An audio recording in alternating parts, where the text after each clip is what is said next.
Hello बच्चों, स्वागत है आपका हमारे यूट्यूब चैनल में। तो आज मैं आपके लिए लेके आया हूँ टॉर्शन के एसएससी जेई और गेट में पूछे हुए पीवाईक्यूज। पिछले वीडियो में हमने टॉर्शन के सारे रिलेशन पढ़ लिए थे, टॉर्शन के सारे फॉर्मूले पढ़ लिए थे। तो आज हम लोग उसी रिलेशन के ऊपर, उसी फॉर्मूले के ऊपर जो न्यूमेरिकल बेस्ड एमसीक्यू एग्ज़ाम में पूछे हुए हैं एसएससी जेई में, गेट में, ईएससी के अंदर, ये जितने आपको क्वेश्चंस आज बोर्ड पर दिख रहे हैं इन सबको हम सॉल्व करेंगे। तो चलिए वीडियो को शुरू करते हैं। वीडियो को लाइक करो, चैनल को सब्सक्राइब करो और वीडियो को ज़रूर एंड तक देखो, क्योंकि ये आखिरी के दो क्वेश्चन बहुत ट्रिकी है, जिसको सॉल्व करने के लिए आपको वीडियो को एंड तक देखना होगा। पहले क्वेश्चन में हमको क्या दिया हुआ है? पहले क्वेश्चन में हमको डायमीटर ऑफ शाफ्ट दिया है 50 mm, टॉर्क दिया है 2 किलो न्यूटन मीटर और शियर स्ट्रेस निकालना है।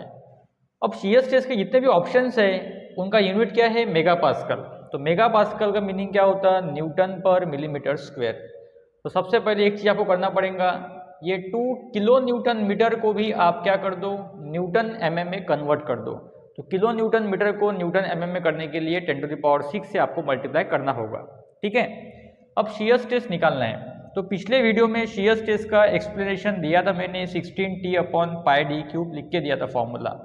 पिछला वीडियो अगर आपने नहीं देखा होगा तो पिछले वीडियो का लिंक आपको डिस्क्रिप्शन में मिल जाएगा, वो पहले ज़रूर चेक करना। ठीक है, शियर स्ट्रेस निकालना है टॉर्शन के अंदर। तो फॉर्मूला क्या होता है? 16T/πd³। अब देखो 16 मल्टीप्लाई बाई टी कितना पुट करना है हमें? 2 मल्टीप्लाइड बाई 10⁶। अब बेसिकली पाई का आंसर क्या होता है? 3.14 होता है। पाई का मीनिंग होता है 3.14। अब अगर 3.14 हमने डॉट नहीं भी लिया तो मान के चलो कि मैं पाई को कंसीडर कर रहा हूँ 3, ऐसा मान के चलते कि हम पाई को कंसीडर कर रहे हैं 3, क्योंकि हमारे ऑप्शंस ऐसे बहुत क्लोज नहीं है, 60, 20, 40, 80 बहुत क्लोज ऑप्शन नहीं है। तो हमें ऑप्शन का अंदाज़ा लग जाएगा क्वेश्चन सॉल्व करने के बाद में। तो हम पाई को मान के चलते कितना? 3। और डायमीटर क्वेश्चन में कितना दिया है हमको? 50 mm, मतलब 50 का क्यूब करना पड़ेगा हमें। ठीक है, तो देखो 16 मल्टीप्लाई बाई 2 कितना होता है? 32 मल्टीप्लाइड बाई 10⁶। 3 को मैं लिखता हूँ एज इट इज। 50 का क्यूब अगर नहीं करते आ रहा आप लोगों को तो पहले 5 का क्यूब करो। 5 का क्यूब तो ऑलमोस्ट हर एक को पता होता है, 5 × 5 × 5। तो 5 5 25, 25 5 125। तो 5 का क्यूब होता है 125 और 0 का क्यूब मतलब क्या? कि 0 के ऊपर 3 का पावर देना है हमें। तो 0 के ऊपर 3 का पावर देना है मतलब क्या करना पड़ता है? 10⁻³ करना पड़ता। ठीक है, तो ये क्या हो गया हमारे पास में? अब 32 मल्टीप्लाई बाई 10⁶ और नीचे क्या बचा हमारे पास में? 3 मल्टीप्लाइड बाई 125 मल्टीप्लाई बाई 10⁻³। मैं एक काम करता हूँ, मैं नीचे भी 10⁻6 लाने का ट्राई करता हूँ ताकि हमारा 10⁻6 कैंसिल हो सके। तो अगर ये 3 को मैं एज इट इज लिख दूँ, 125 मल्टीप्लाई बाई 10⁻³ अगर लिख रहे हैं आप, तो इसी को आप 0.125 मल्टीप्लाइड बाई 10⁻6 भी लिख सकते हैं।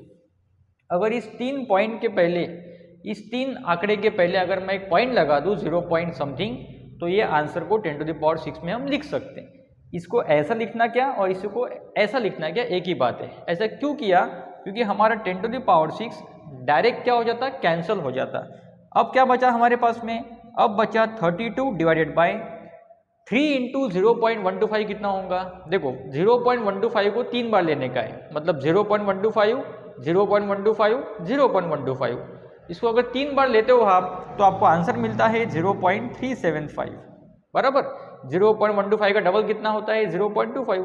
उसको एक बार और ऐड करो, कितना होगा? 0.375। तो 32 डिवाइड बाई 0.375 करते हो आप तो आपका आंसर 80 के आसपास कुछ तो भी आता है। देखो अगर मैं 32/1 करता हूँ तो मेरा आंसर आता है 32। अगर मैं 32/0.5 करता हूँ तो आंसर आता है 64। अगर आप डिनोमिनेटर को हाफ करते हो तो आंसर डबल हो जाता है। अब मैं डिनोमिनेटर को अगर और कम करूँगा, अगर डिनोमिनेटर को मैं और कम करूँगा तो आंसर तो बढ़ने ही वाला है ना। जब डिनोमिनेटर हम कम करते तो आंसर क्या होता है? बढ़ता है। तो डिनोमिनेटर को अगर और कम करेंगे तो आंसर ऑब्वियसली बढ़ेगा।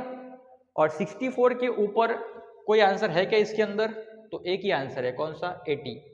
तो ऐसा ज़रूरी नहीं है कि आपको हमेशा डॉट आंसर निकालना पड़ता, कभी कभी आप अंदाज़ा लगा के भी आंसर निकाल सकते हैं, जैसे इस क्वेश्चन में किया हमने। अगर आप पाई को एग्जैक्टली 3.14 पुट करते बैठे तो ये क्वेश्चन जल्दी सॉल्व होने वाला नहीं है। इसलिए हमने पाई को राउंड ऑफ में 3 पुट कर दिया और थोड़ा सा अंदाज़ा लगा लिया कि अगर 0.5 के बाद में 0.375 करने का काम पड़ा हमें तो आंसर बढ़ने ही वाला है, तो बढ़ के कितना आएगा 80 आएगा आपका आंसर, कुछ तो भी 80 के आसपास आने वाला है। ठीक है, तो इस तरह से ये क्वेश्चन हमने सॉल्व कर लिया। देखो दूसरा क्वेश्चन, देखो दूसरे क्वेश्चन में क्या बोला है, if diameter of shaft is doubled, अगर मैं डायमीटर को डबल कर दूं तो शियर स्ट्रेस पे क्या फर्क पड़ेगा, एफएस में क्या चेंजेस देखने को मिलेंगे। ऑप्शन है 2 times, 4 times, half times and 1/8 times. देखो वापस अपना फॉर्मूला क्या है शियर स्ट्रेस का, 16T/πd³, ये फॉर्मूला रहता है शियर स्ट्रेस का टॉर्शन में निकालने के लिए। अब इसमें T को तो कांस्टेंट रखने का है, पाई को भी कांस्टेंट रखने का है, सिर्फ D को क्या करने का है, D को डबल करने का है। डबल मतलब क्या, 2D करने का है। और जब आप D को डबल करते हो तो उसका पाई मल्टीप्लाइड बाय 2D³ कितना होगा। 2D³ का मीनिंग क्या हो गया कि 2 का भी क्यूब करो और D का भी क्यूब करो, तो 2 का क्यूब हो जाएगा 8 और D का हो गया D³। अब ये T टर्म कांस्टेंट रखनी है, पाई टर्म कांस्टेंट रखनी है, D का चेंज हमने कर दिया, तो ये ऊपर से अगर सब कांस्टेंट ही है तो ऊपर मतलब कोई नहीं है, मतलब कौन है 1। ऊपर के सब टर्म्स कांस्टेंट ही है मतलब ऊपर कोई नहीं है, मतलब कौन है 1। तो ये फर्क कितना पड़ रहा, फिर 1/8 का फर्क पड़ा ना, 1/8। अब D को चेंज कर दिया ना तो D भी कांस्टेंट ही हो गया, तो फर्क कितना पड़ा, फर्क पड़ा 1/8 टाइम्स का। तो अगर ये क्वेश्चन एग्जाम में बहुत बार पूछा है बच्चों, अगर आप शाफ्ट का डायमीटर डबल करते हो तो शियर स्ट्रेस में कितना फर्क पड़ता है, 1/8 टाइम्स का फर्क पड़ता है। ठीक है, ध्यान में रखना है चीज।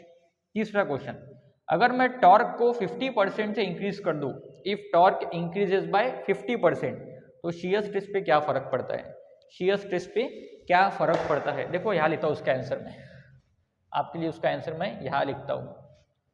तो अगर मैं टॉर्क को मैं इंक्रीज कर रहा हूँ कितने परसेंट से, 50% से, तो शियर स्ट्रेस का फॉर्मूला क्या रहता है, देखो वापस 16T/πd³। तब टॉर्क को तुमने 50% से इंक्रीज कर दिया, मतलब कितना परसेंट बढ़ा दिया, 50% बढ़ाया ना। देखो 100% तो आंसर रहता ही है पहले से, 1 तो रहता ही आंसर। 1 में अगर 50% बढ़ाया और तो वो कितना हो जाता, 1.5 हो जाता। अगर किसी आंसर को आप 50% से बढ़ा रहे हैं मतलब आप उसको 1.5 से मल्टीप्लाई कर रहे हैं। अगर किसी आंसर को आप 60% से बढ़ा रहे हैं तो आप उसको 1.6 से मल्टीप्लाई कर रहे हैं। मतलब जो टॉर्क पहले T था अब वो टॉर्क कितना हो गया, 1.5T हो गया। 50% से बढ़ने के बाद में वो टॉर्क कितना हो गया, 1.5T हो गया।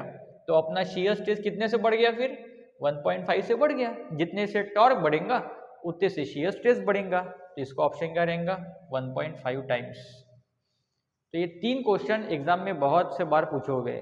इसके अगर और भी क्वेश्चंस आपको चाहिए होंगे तो आपको डिस्क्रिप्शन में मेरा व्हाट्सअप नंबर मिलेगा, उसमें आपको हमारे फुल कोर्स का डिटेल्स भी दिया जाएगा और इन सारे क्वेश्चंस को सॉल्व कैसे करना ये भी आपको सिखाया जाएगा। ठीक है, तो आप डिस्क्रिप्शन में जो व्हाट्सअप नंबर है उस पर मुझे व्हाट्सअप कीजिए, मैं आपको उसकी डिटेल्स शेयर करता हूँ।